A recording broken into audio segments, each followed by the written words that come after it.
You hear it everywhere, right? The AI bubble is about to burst. Pundits, economists, they're all pointing to the classic signs. But what if they're looking at this all wrong? What if the very foundation of their argument is just flawed? What if this bubble is built differently? It's the big question on everyone's mind. And the answer? Well, it's probably not what you're expecting. So, is it a bubble? Oh yeah, for sure. But is it gonna pop? No. And to understand why it won't, we have to look past all the hype and, unlearn some of the basic ideas we all have about how our economy actually works.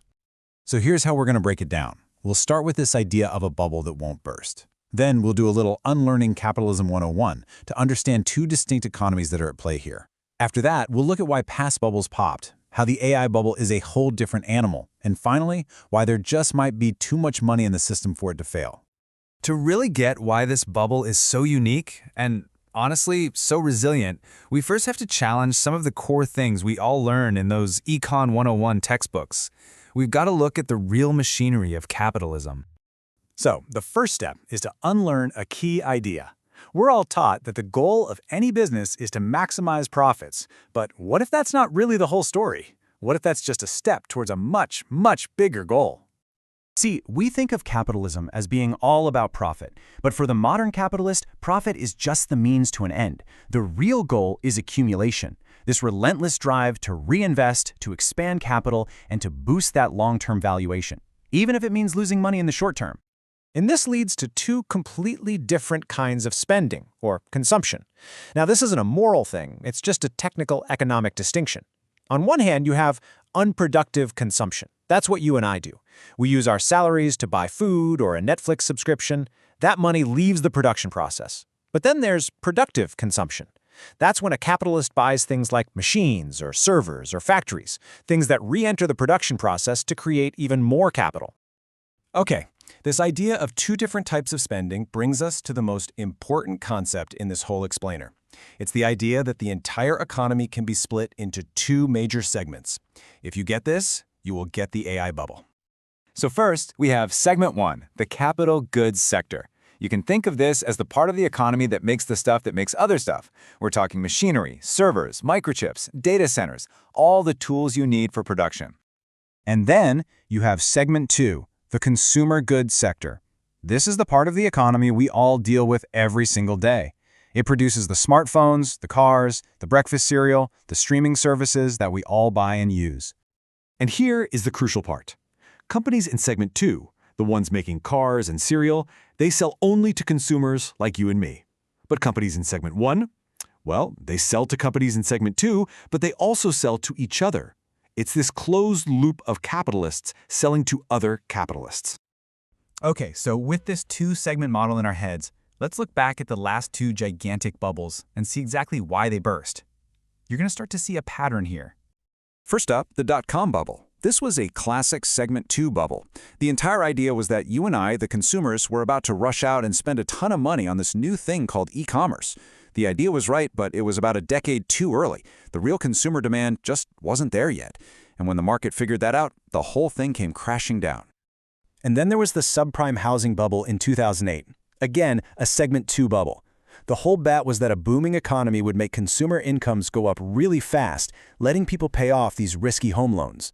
But our incomes didn't rise, consumers started defaulting, and the whole house of cards just collapsed. See the pattern? Both bubbles were totally dependent on consumer spending. So, what makes the AI bubble completely different? Well, if you've been following along with our framework, you can probably guess. It's not happening where you think it is. This AI bubble is happening almost entirely inside Segment 1. The money isn't really flowing into AI-powered coffee makers for us. It's flowing into the production of capital goods, those super powerful chips from NVIDIA, massive data centers for cloud services, and the large language models themselves. And this just perfectly illustrates the key difference. We, the consumers, are not the main customer here. In fact, this whole thing creates a bizarre, kind of mind-bending investment loop. Check this out. Microsoft invests billions into OpenAI. Then, OpenAI takes that money and uses it to buy billions in cloud services from, who else? Microsoft. Microsoft then takes that money and buys billions worth of chips from NVIDIA, and then Microsoft and NVIDIA turn right around and reinvest billions back into other AI companies. It's a perfect closed circle of capitalists paying other capitalists.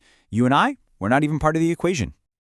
But there's one final and maybe the most important piece of this whole puzzle, because this isn't just about technology. It's about a crisis of capital itself.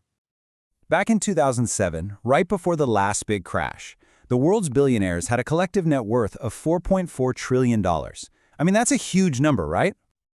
Well, look at the number today. It's $16.1 trillion. That is a mountain of cash, all of it desperately looking for a return on investment, a return it knows it probably can't get from ordinary consumers like you and me anymore. And you could see this playing out perfectly in the stock market. Almost all of the S&P 500's growth has been driven by just 7 tech companies. They now make up nearly 40% of the entire index's value. Meanwhile, stocks in key consumer sectors, they're basically flat. The big money has already stopped betting on us. And that really gets to the heart of it. This capital, this money, it can't just sit in a bank account. It has to be put to work. It needs to find growth somewhere. And right now, AI is the only game in town with a believable story for massive future growth. There is simply too much money with nowhere else to go. It has to flow into AI, and that's what's propping this bubble up.